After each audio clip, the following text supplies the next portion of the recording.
the new guy, just like all he does is scrub the deck, right? And he is like, but there's no for shower facilities on this vessel.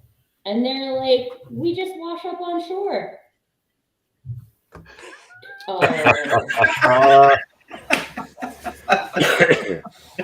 Very good. Where's Eric with his wah, wah, wah? Oh, that's fantastic. Brilliant. Good morning. Morning. Good morning How are you and doing? welcome all. Thank you very much. How are you doing? How is everybody? Oh, look, We're we are starting the live, show with a Brenna. very lame title joke. We're not online. Oh, we're on live. Yeah, We're live right now. We're live. Already live. Okay, thank you. So, Hi from Lima. with Hi that, from Lima, Peru. good morning and welcome everyone to another edition of the Digital Download, the longest running weekly business talk show on LinkedIn Live. I'm Rob Durant, and apparently the topic this week is my fault. So I will be acting as the host. Before we get into the topic, let's go around the horn with some introductions. Who wants to kick us off? Hello, I'm Alex, founder of Supero and proud DLA partner. Hello all. William. Hi, everybody. Yeah, I'm William Shorten. So I work for DLA as well and also run a consultancy, William Shorten Learning Solutions. Hi, I'm Linwood Ross. I'm the founder and CEO of Accelerate. We're a DLA Ignite partner. I'm based here just outside New York City. Lorena. Hi, I am Lorena Borgo. I'm from Performa. I am also a DLA partner and I am based in Peru, in Lima, Peru. Tim. I'm Tim Hughes. I'm the CEO and co-founder of DLA Ignite. And welcome to everybody and welcome to people in the audience as well.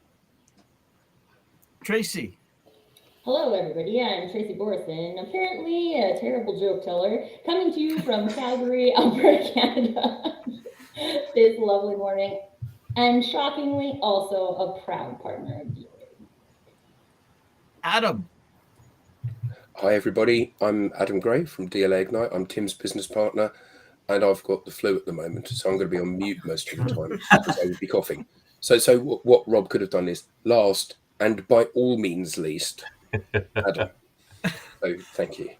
Never, Adam.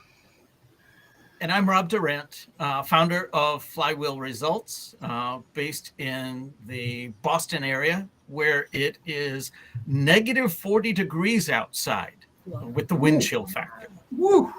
The interesting thing about negative 40 degrees, that's the same temperature in Celsius as it is Fahrenheit. And that's pretty stinking cold. Really? So, welcome to another edition of the Digital Download. As I said, this started from a conversation we had earlier this week and kind of snowballed from there.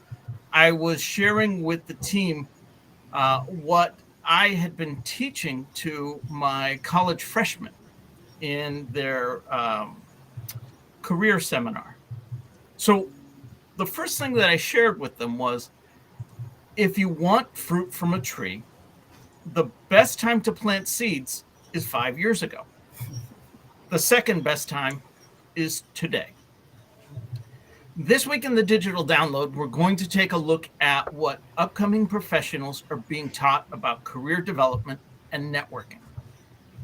It turns out much of what's shared with B School students applies to those open to work, and really anyone interested in career development. So that should be just about everyone. Today we intend to examine the importance of networking and how 2/3 of the LinkedIn population is doing it wrong.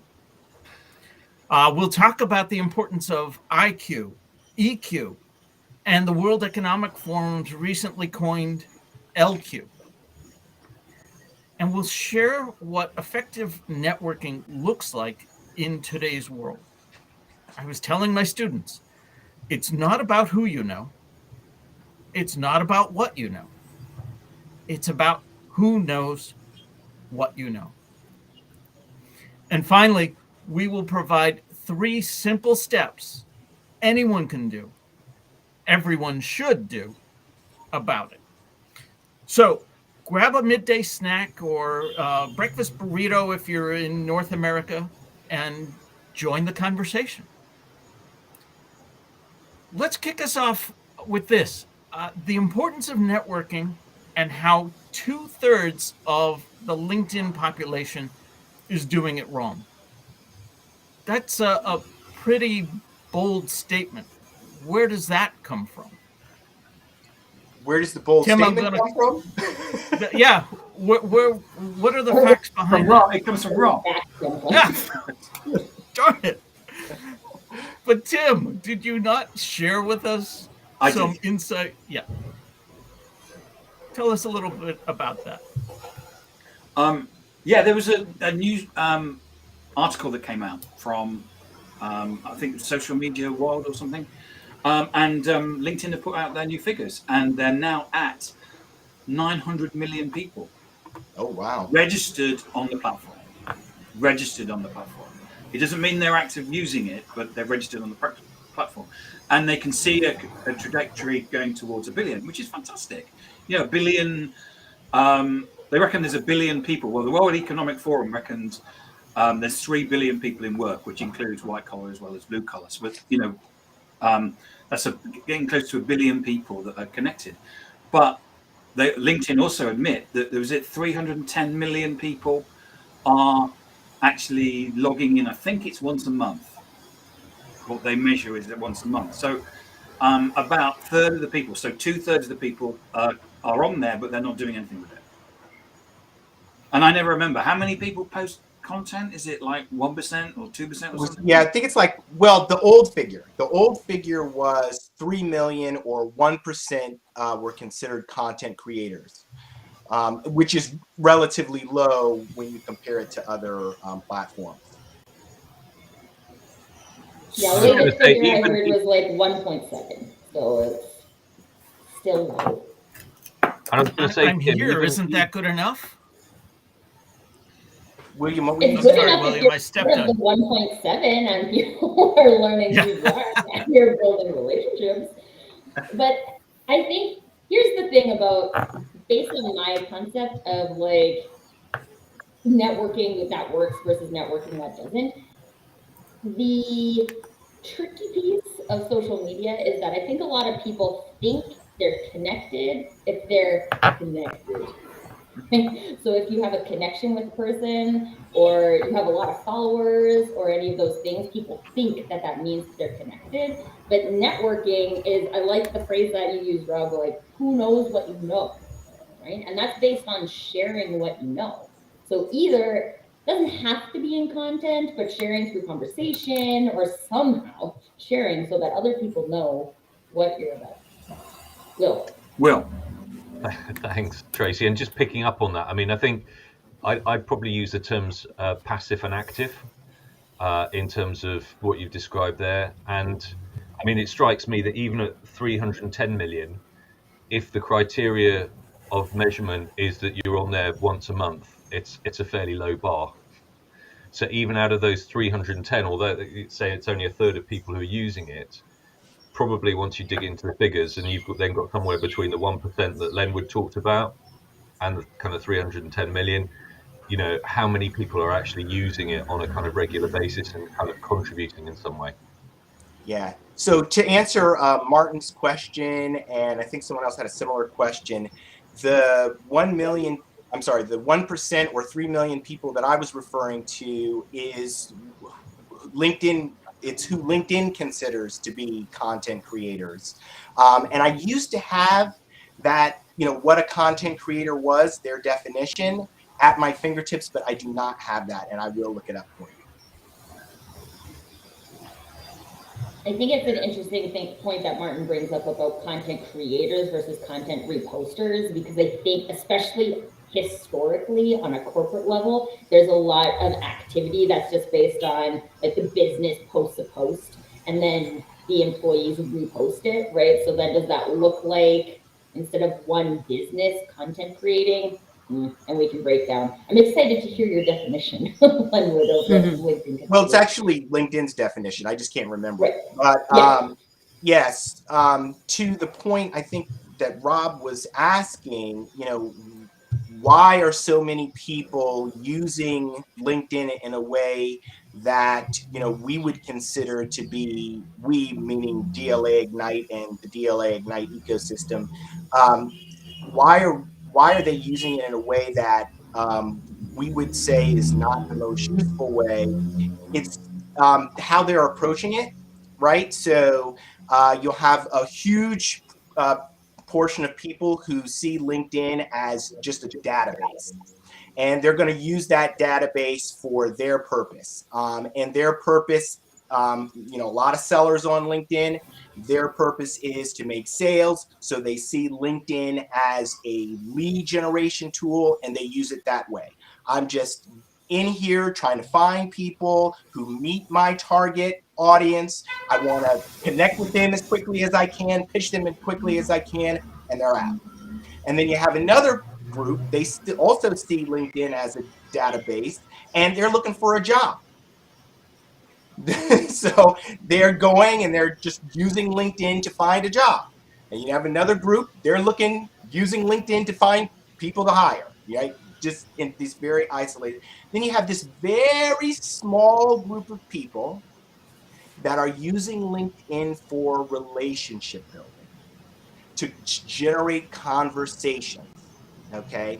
And from my perspective, that's the right approach to how you should use LinkedIn. And we can get into why I do that later, but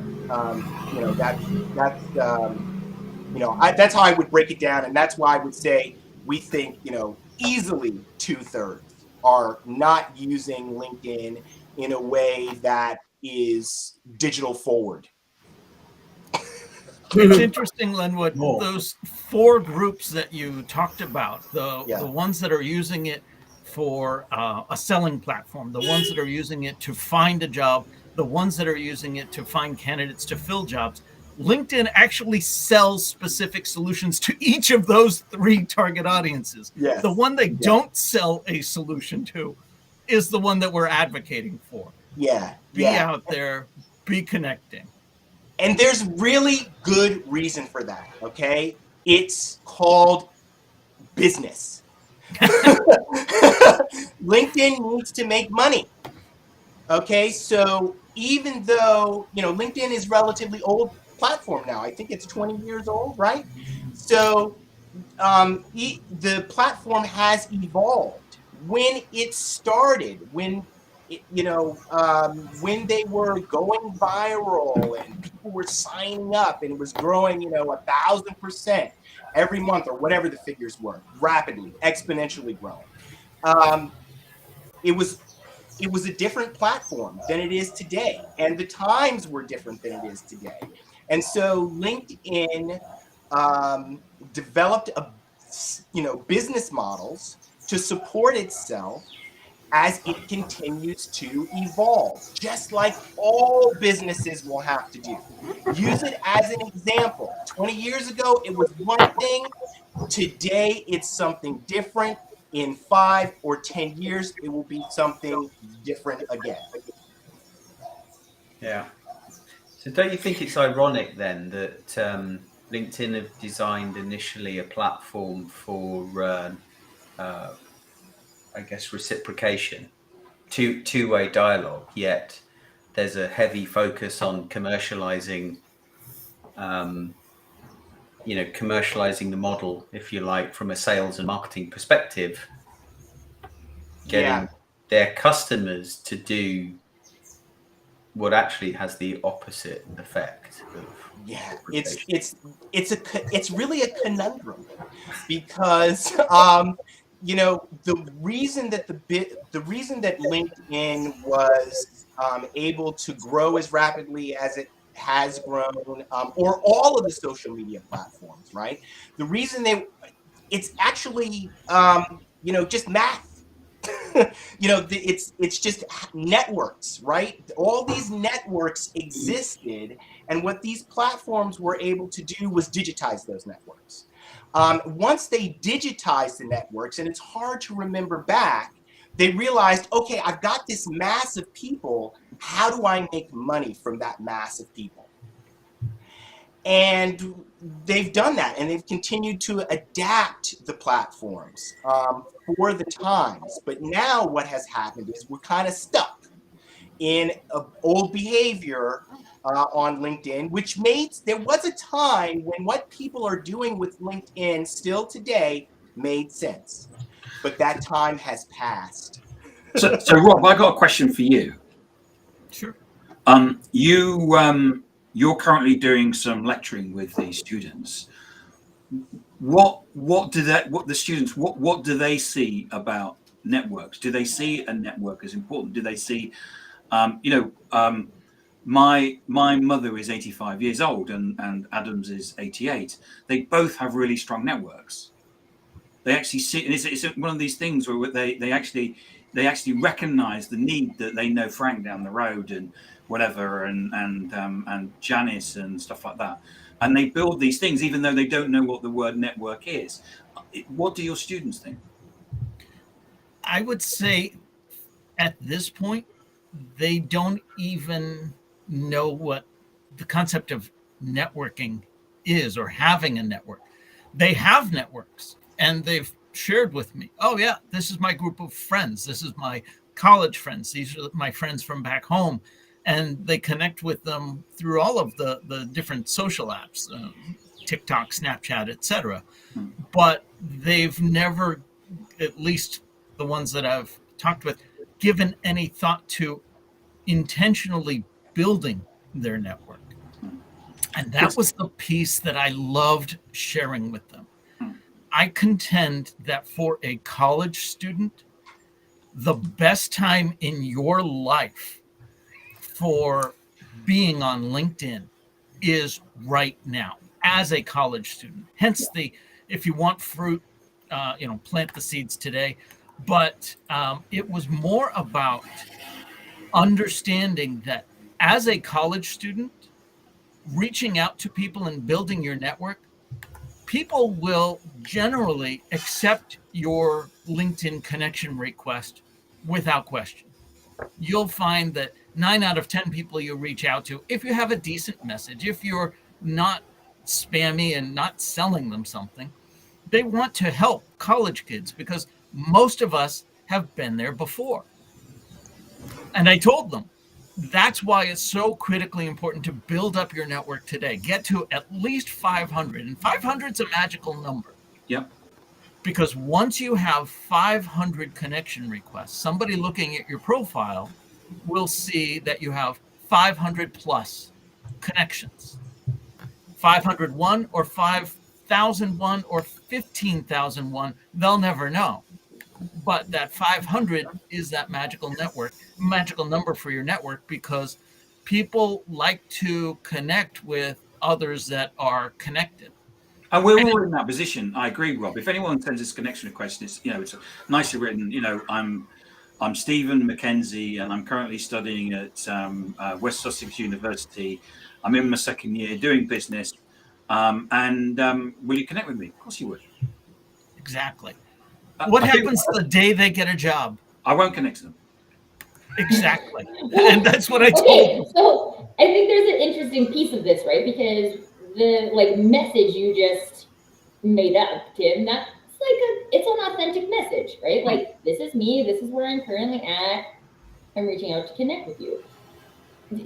There's a practice in there that can transition into, if you're job seeking, so the career development piece, if you are a salesperson trying to make connections, or running your own business and trying to make connections, or trying to get investment funding and you're trying to make connections, like sometimes I I think I've talked about this before on the show, but sometimes I'm just like, hey, I stumbled across your profile and you look like fun Pete. I think we should connect.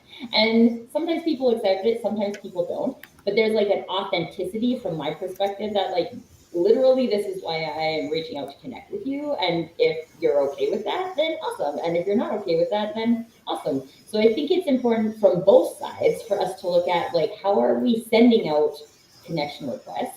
Is it intentional? Like Rob mentioned, because I think a lot of things in the digital space lack intentionality. But when we do have that intentionality, how do we show that? How do we show that we're being intentional with that? And then also when we're accepting, how do we equally do that? There's lots of people raising their hands. How do we do that intentionally as well? So I think I saw Will first and then Lorena.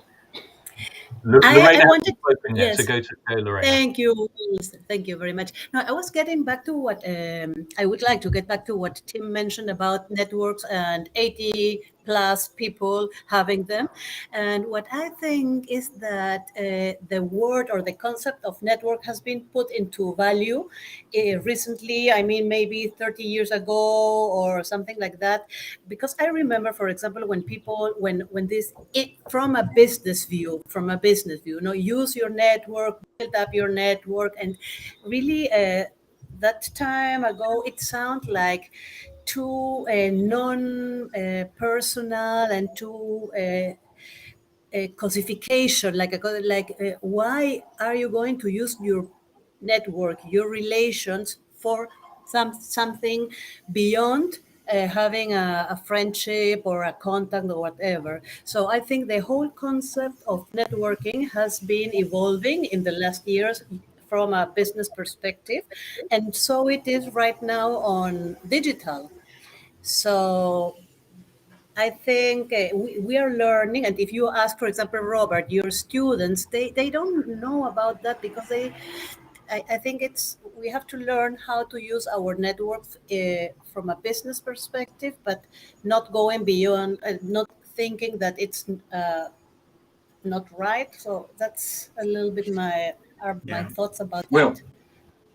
So I think to link some of these things together, I mean, first of all, I think Kenny makes a really good point in the chat about the kind of training that's required to support people to go through this. And I think this leads to kind of part of it, because and I know things have changed a lot since I was 18 or 19. I think we're a little bit, when we're developing networks, you know, it's very natural for us to, you know, we go through our academic process. We'll be very networked usually with the people who are in the same age group as us. But sometimes that won't even kind of extend to a year above or a year below or 2 years above, which in time space is very short. But at that time in our life, it's like it seems like a massive step. So I think, you know, you then take it and say, well, we want you to be reaching out to kind of adults and the outside world. I mean, people just don't know kind of how to do that, and they haven't got the confidence to do that. So there is something around mindset here, part which is down to training, but part of it is to help demonstrate how useful this can be. And the fact, you know, we have these kind of limiting beliefs that we carry around with us, that actually if I reach out, they're not going to be interested in what I have to say. They're not going to be interested in the invitation I'm sending, however well versed it is. You know, that's all the thought processes behind us. And so part of it is trying to understand, well, look, what's the worst that's going to come out of this? And we've all been through this. I mean, we've been through this, probably most of us, in the last 2 or 3 years, as we've come over into the social world and given it a go. And we're a bit more kind of mature, and we've learned how to deal with it. So there's something about, yes, the training and the support, and also kind of saying, look, this is fine, and it's not going to work every time, but go out there and give it a go, and you may be pleasantly surprised about what you manage to achieve.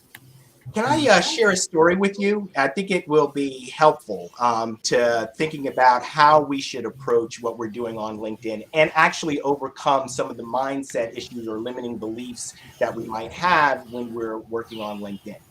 So when I was in college, if I had maybe an interest in a girl that I might like to date, I don't know her, okay?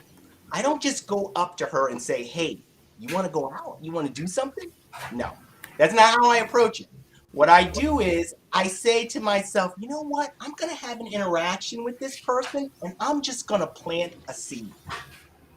I'm going to plant a seed. I'm going to water that seed over time. And if I want to date her in the future, I'll be able to pull the trigger. Okay, so, well, this maybe I didn't ended come up out in the quite the way friend I zone wanted it so often. But my point here is that when you are on LinkedIn and you're thinking about relationship building, if you approach a person thinking, I specifically want to connect with them and ask them to buy something from me right this minute, that is most likely going to result in a no, or, whatever the approach is. We call it connect and pitch. Okay. Because you're not interested in the relationship. You have to build the relationship first. And so when you ask, should we be teaching LinkedIn? I would say no, we should not be teaching LinkedIn. What we should be teaching is relationship building. How do we build relationships at scale using LinkedIn? Well, Okay. it's networking. It comes to that word. It's not relationship building is part of it, but networking I think is the broader fit, Lenwood. Well, and I think there's also, this isn't always the case because we've talked about different types of networks, but I think in the digital space, networking has become a lot more transactional. And there's very little relationship building in a transaction, right? If I need to go to the store and buy a bag of chips, I go to the store and I buy a bag of chips and it's not meaningful to me and I just do it, right? And a lot of what we're seeing in the digital space in terms of quote unquote networking, which I don't think any of us consider it actually real networking, but it is that transactional, right? I've had people who are like, I won't talk to you unless you're interested in buying something from me. And I'm like, okay, bye. Yeah. I agree with that, Tracy. There's so many negative connotations associated with that term networking, that I think it actually does more harm than good to think about it as networking. I mean, that's just my personal opinion. If I think about it as, when I think about it as relationship building, that immediately takes me out of a transactional mindset. I don't have to because I'm building a relationship in this half-hour conversation or in this, interaction that I'm having. I don't need to get everything done. They don't need to learn everything there is to know about me. I don't need to learn everything there is to know about them, because I'm starting something that's going to continue, hopefully indefinitely. But that makes an assumption that people understand what a networking is and they're comfortable with that. When Adam and I were doing business in Singapore, one of the people said to us, "You want me to connect to people I don't know? How do I do that? What's that about?" And certainly in that culture, there was a very clear view that you wouldn't connect to people you don't know, or you would only connect to people you did know. And probably you'd only connect to people that you'd shaken their hand or had some sort of meeting with. And I still think, because of the way that we've now moved online, the number of networking events, there's lots of, I have by my desk, I've shown this before, a whole pile of business cards, because it's kind of a window into a world where you used to go to networking events or meet people and use their business cards. Someone drilling. Sorry. Rush hour in Lima. Yeah. That's a networking event in Lima sound effect. And now people aren't doing that. So so I think what happens, going back to the students, which is that actually saying to a student, well, why don't you reach out to these very old looking people, I'm talking about myself, and connect with them and say, "Hi, I'm Steve, can I connect?" is actually like a really scary, difficult thing to do, which is what Will was saying. Very much so. And I remember being that age and hating just the word networking. Networking was a 4-letter word. Yeah, but the reason was because networking in my mind was, it's all about who you know. And I didn't grow up in a family that knew a lot of influential business people. I grew up in a family of teachers, and how networking, who you know, that's unfair. If you want to get a sense of equity and fairness, speak to a college kid. They know all about what's fair. It's only as we become old and cynical that we realize, oh, life isn't fair, and I just have to pick up the pieces and deal with it. They're not ready to pick up the pieces and deal with it yet. So that's where I was assuring them that it's more than just what you were born into. It's more than just who you know. Yeah. And I also have a section of honors students. I can relate to them as well. Going through school, I was an honors student, and I was of the belief that, you know, if I just got the right grades, then the next thing would come to me. And guess what? It didn't. But when you put together who you know with what you know, and you start to make those connections so that people know you and know what you know, that's when I started to get traction. And oh, by the way, that's when I really started to enjoy networking. Me, I'm a teacher at my core, is what I like to say. Where that stems from is I'm a helper. I'm a helper at my core, and teaching is the way that I do that. Networking for me is getting to know somebody new, figuring out what they might have going on, and where I can contribute. Malcolm Gladwell, in his book, The Tipping Point, talks about connectors. And it's all about seeing this person over here with this need, and meeting this person over there that solves this problem, and putting them together. That for me is fabulous. That's networking. And that's what I'm trying to instill in the students. And I laughed at the comment earlier. Do you think this should be taught? Well, that's exactly what I'm doing. And I'm kind of doing it in a skunkworks way, because LinkedIn wasn't really a major part of the lesson plan until I doctored it a little bit. Can I connect the thought that Tim had and your thought, Rob? And it's this idea of how do I talk to or engage with someone that I don't know?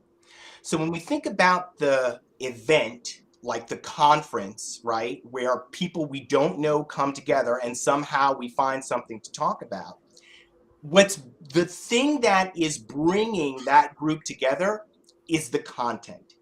It's the speaker that they've invited to talk about a specific issue. Okay, so that brings people from all around the world who we don't know to a single location, right? A physical location where we're all going to focus on this thing that we care about. And if I want to network in that environment, all I need to do is say, what did you think about what the speaker said about X, Y, and Z? And this is what I think about. And so now we're having a conversation with someone we don't know, and we're getting value from it, right? That same principle applies to LinkedIn. We can begin to have conversations with people we don't know when we focus on the content, the thing that's bringing us together in this particular moment in time, a post or what have you, and we engage them about that content. That's it. Yeah. Very similar to Ahmed's comment. You know, networking, one person may feel that someone is close and the other one does not believe the relationship is close at all. That's exactly what happens in these types of transactions. And whether it's close or not, it's the start of something, or it's the start of nothing. And Tracy, you've talked about where others have said, well, I only connect if we have a call, or I only connect if you're going to buy something from me. And very quickly you weed out those that aren't aligned with how you want to move forward. It's swipe left or swipe right. Exactly. Well, and I think too, it's interesting. I hosted a conversation a while ago, and Ledwin was there, and one of the things that came up in that conversation was like, how much do you reveal about yourself, right? Because I feel like if you're the person in the party who feels like there's a closeness, it's probably because you've revealed something about yourself that you don't reveal to all people, right? And these are the types of things too that it takes practice, but you get to like pulse check them, right? Like, oh, I revealed this type of information and this person is not interested in going there at all. So although I think maybe there might be something here, that person isn't playing my game and I'm just gonna leave it. And at the same time, no two people are ever having the exact same experience, right? So you may not know what's going on. These are real people, right? So real people have lives that exist outside of whatever conversation you're having. They have challenges, they have emotions, they have experiences that you don't know about. And I think there's like, again, when we talk about moving away from a transactional interaction, we're talking about it's just being more human, right? Are we being supportive? Are we being compassionate? Are we being these things in the digital space? Because we probably would be like, if somebody was sitting next to you crying, you probably would just like give them a minute and be like, I had this scenario with my 4-year-old yesterday, but like this person needs a minute, right? Rob, at the beginning, sorry, Tracy. At the beginning, you talked about the World Economic Forum. Yes. And this thing called LQ. So I know what IQ is and EQ is. So what's LQ? I took it to mean learning quotient.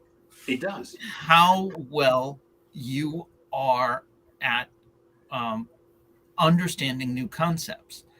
Now, it's great to have a great LQ, but you have to sharpen that sword too. That's kind of what I got from watching that video of the World Economic Forum. I know, Alex, you had made reference to it as well. What did you take from that? Yeah, there's so I think in line with what Tracy was just saying and what Len was saying about building relationships, for me that sits within that continuous learning kind of thread. Kind of before we go to what was said on the video, I think the problem we have, the challenge we have is we're all sitting here with a lot more freedom than most. So we've had the kind of freedom to try this stuff and we know it works. It works really, really well, especially if you want to speak to 5, 10, 15 new people a week. The problem is most people don't have that freedom and they have the pressure of business pushing down on them saying, how many meetings have you made? Is that conversation qualified? And they don't ever get the freedom to learn these new skills effectively. And so when I think about that continuous learning spectrum, thread, I kind of start to think about, well, who is responsible? Is it the individual? Maybe, but then are they allowed? Do they have the freedom to do the continuous learning that they want to? Is it the employer? Is it the universities? And was it the UAE minister talked about the fact that in the UAE, they want the universities to stay engaged with the learners, the alumni for their life, their career. Free of charge. Free of charge, yeah. Or is it the government? Where does who's accountable? Where does the responsibility sit? Because, for me, I'm the best thing I ever did was to learn this new skill, thanks to Tim and Adam. Really kind of opened my mind to the art of the possible, but I wouldn't have had the freedom to do that if I wasn't running my own business. Right. Well, this is actually a problem, this learning quotient problem, this challenge of how do we do learning, how do we do any of this stuff when the environment that we're in is moving so rapidly, right? Business is changing so quickly. And that's really the fundamental problem, actually. General Stanley McChrystal said about the war in Iraq, he said, you know, the US Army has all the skills, we have all the technology, we have all the resources that we need, but we're still losing. And the reason he said that they were still losing is because the battlefield was changing so rapidly. They were ill-equipped for the environment in which they had to operate in. And so that's where he came up with this idea of the team of teams, that really the issue is adaptability and interoperability, is having teams that are moving very quickly and able to work well with one another. This is the same challenge that we face in business today, that we can't operate because the world that we live in, the digital world, is an exponential world. We cannot afford to approach things in a linear way. Like Alex was saying, hey, we don't have time to stop our work and learn and then come back to our work. That approach no longer works because the world is moving too quickly. So what we have to do is actually learn while we are working. We have to integrate our skill development with projects that solve business problems. That has to happen because the world's moving too fast to do it in a linear way. I think that's a great way to learn, though, when you're learning on the job, but it's not when you don't have the freedom to learn properly, where you've still got that pressure.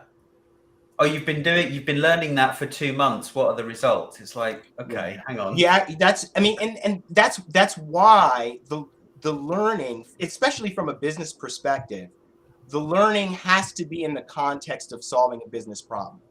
So as we are solving this business problem, we are going to learn the skill that's going to help us to solve it.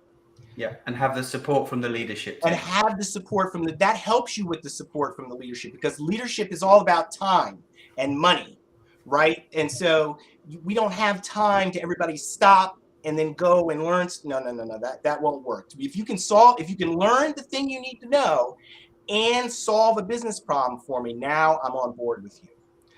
So anyway, that is interestingly enough, the leaders that they has assembled for this conversation at the World Economic Forum, they were really talking about that. They were dancing around this issue of continuous learning or learning quotient and adaptability, and how do we make this an ongoing process? And I think from their perspective, they saw the biggest challenge as being with the individual, because even when I graduated from school, the thinking was, okay, I've learned, now I go and I start work and I work. And my learning is sort of over. Okay, today, and I think the Minister of Education for the UAE said this most succinctly.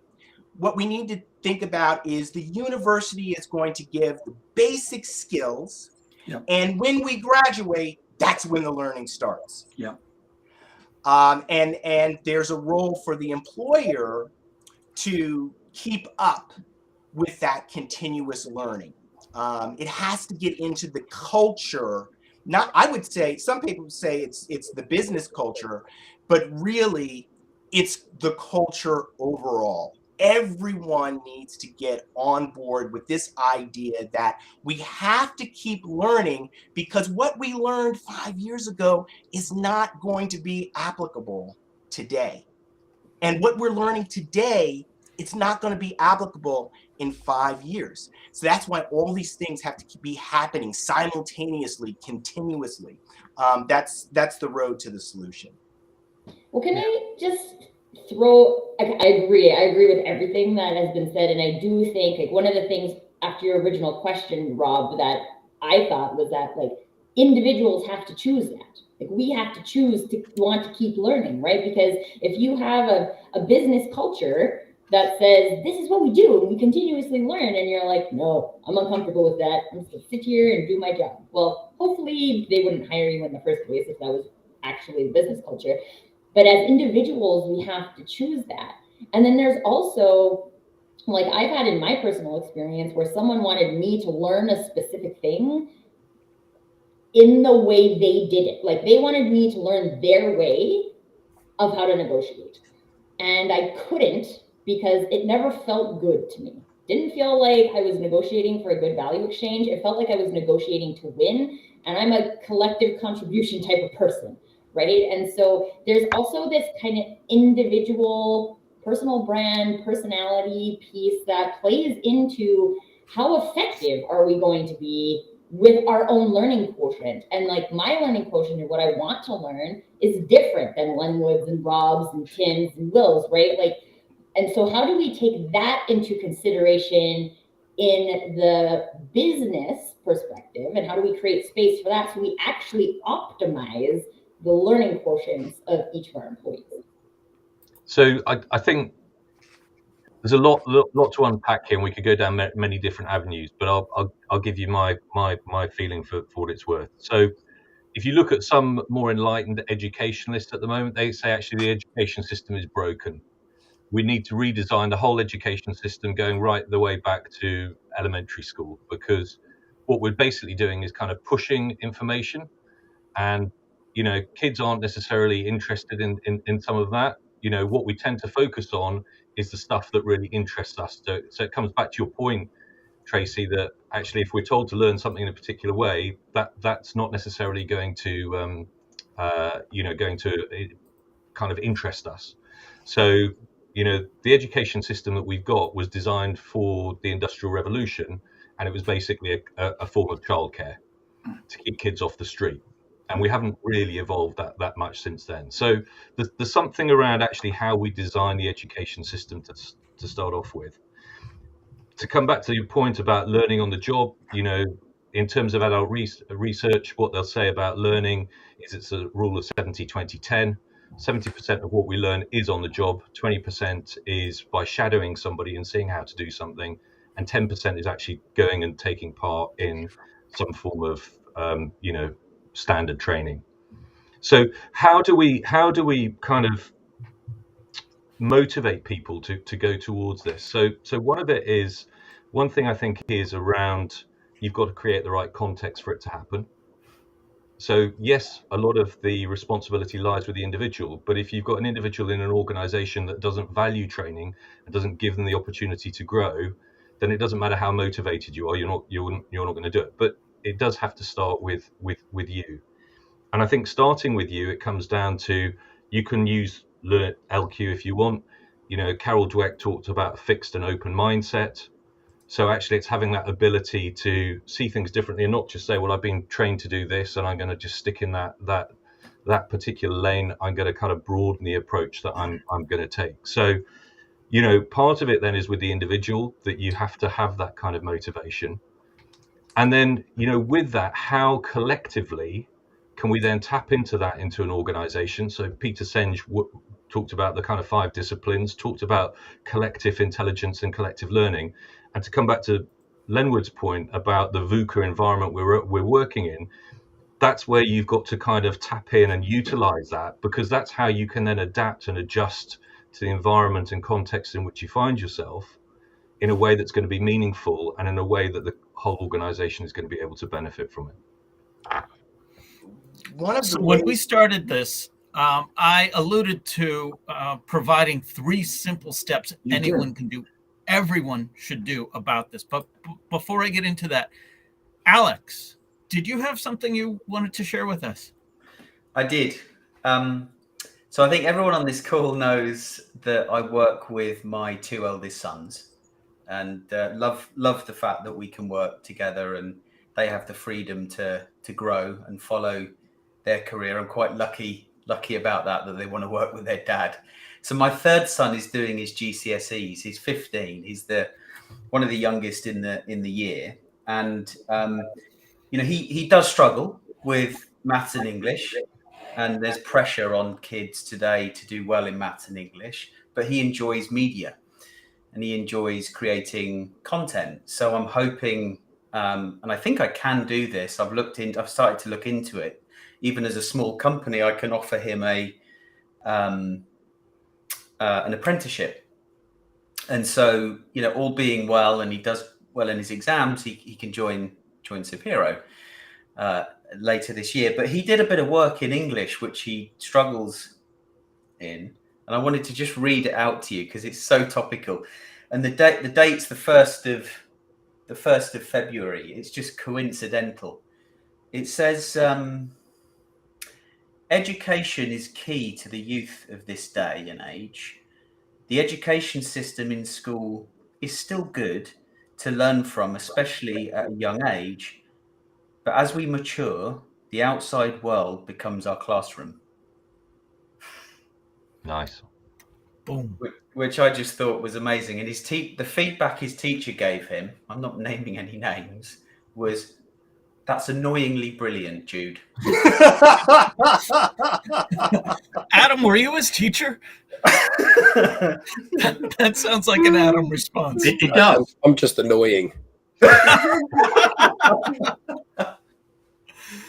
So this started with me telling my students it's all about who knows what you know, and the power of LinkedIn, and how this is the time in your life where you can best leverage it. Of course, they then turn to me and say, well, how do you do it? I won't pretend to be a LinkedIn expert. There are plenty of LinkedIn experts that will sell you the course on that. But I did share with them 3 basic tenets, and these foundations that you can build on and grow from. And truly, I believe this is what anyone can do to be more effective, not just on LinkedIn, but in networking in general, whether it's digitally or in the real world. First and foremost, be approachable. On LinkedIn, that means, having a decent profile, filling in some of the blanks, making sure that you're open to receiving connection requests, that they don't have to know your email address to even send you that request. Next, be sociable. If you want to be part of the conversation, first and foremost, be part of the conversation.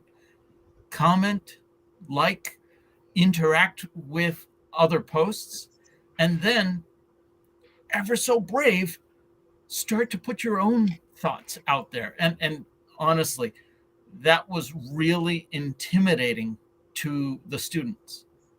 And then I asked them, well, don't you post on Snapchat all the time? Don't you have an Instagram account? Yeah, but that's different. I know. LinkedIn isn't Facebook, right?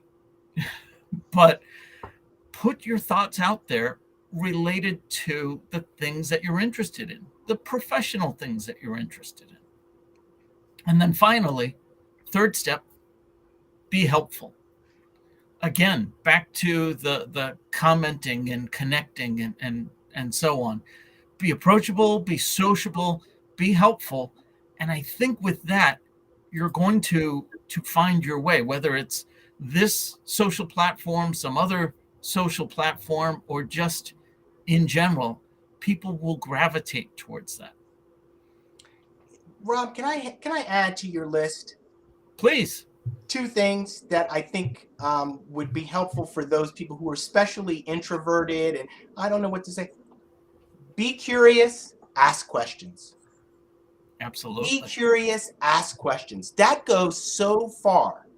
If you go, anyone who is posting on LinkedIn or engaged in a conversation on LinkedIn, if you ask them a question about what they said, I mean, it doesn't get much easier than that.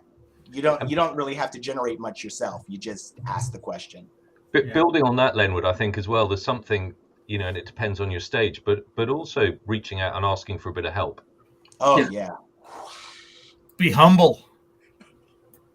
Humility, think- asking for help, man, that goes so far. It's crazy. Tracy, Yeah, one of the things I just wanted to add on to that concept of being sociable, because Lenwood brought up the introversion, right? There's not one way that sociable looks, right? It's based on who you are and what feels sociable to you. It's not about saying like, oh, sociable means I have to get on a LinkedIn Live with 6 other people and talk about a topic.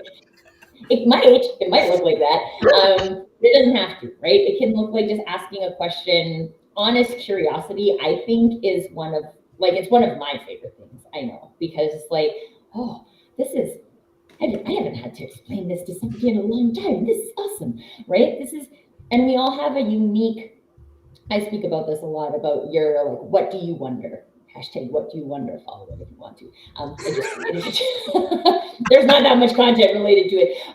But all of it, like every person has a unique thing that they wonder, right? Like you go to school and there's specific subjects that you're innately interested in, right? Wonder about that. Ask questions about that. Connect with people who are in those fields, right? It doesn't have to be connect with all people so you have a big network, right? Connect with people who seem interesting to you. Be sociable in your way. And there's a little bit of trial and error that exists in there too, right? Show up one way and then you're like, oh, no, that doesn't feel like me. And that's okay. That's part of the learning process. It's part of the learning quotient. And I think that oftentimes on like personal branding front, people think, especially coming out of college, that you should just know, right? Like, I should know how I would authentically connect with someone online. You don't. You mostly have other people telling you who you should be. And most of us get really good at being who we should be. And it's about exploring, who are we actually? How would I actually do that? And there's some failure that exists in there as well. Yeah.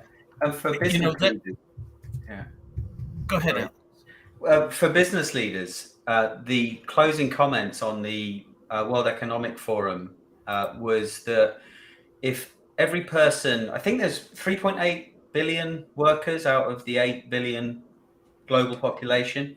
If every person learned one skill and that skill was collaborative problem solving, it's worth $2.5 trillion to our global economy. Ooh, I love it. What would it be worth if every person learned to digital network to our economy? Maybe we should work that out. Yeah. What would it be worth to someone's business if everyone within their organization learned how to do what we're talking about today? Absolutely. Yeah. Right. We should work that out. Yeah. I wanted to come back to, I don't even remember now specifically what it was that you said, but something that you said reminded me what else I told the students. That's the giantest calculator I've ever Yeah, seen. he's going to need a bigger calculator. I told the students, this isn't about becoming an influencer with a capital I. And that's their perception of all of this. Networking on a digital stage is about being a social media influencer. No, not at all. It's just about getting more people to know what you know and learning from them equally. Sounds good. So, but can I 2 minutes? So add to your 3 and the 2 that Lenwood and Tracy and we're going to need 2 stone tablets in a moment. Encouragement. I always, whenever I sit down and I think, what can I say? It's what can I do to encourage? And it's there's that comedy thing where you do the improv comedy, where which you can bring into business, which is to not say when someone comes up with an idea. Yeah, usually what happens is you say, yeah, but we can't do that because of what we should be doing is saying yes, and we could do this. And it's that improv comedy thing, and that's that encouragement. I think is so key. Absolutely. Indeed. I think that brings us to the top of the hour. Another successful show. I want to thank all of the panelists, of course. It's great to see you every week. I want to thank all of the viewers, all of the comments, some great contributions from the audience this week. And I'm looking forward to seeing everyone again next week on the Digital Download. And I'm looking forward to when Jordan Abbott comes on. Absolutely. Yeah. Being as I know that he's in the audience now, Jordan, we want you on. We want The younger generation. Yeah. We want you to come and contribute to this. Yeah, Look, absolutely. everybody's saying yes. Come on. All right, that does us. Bye, all.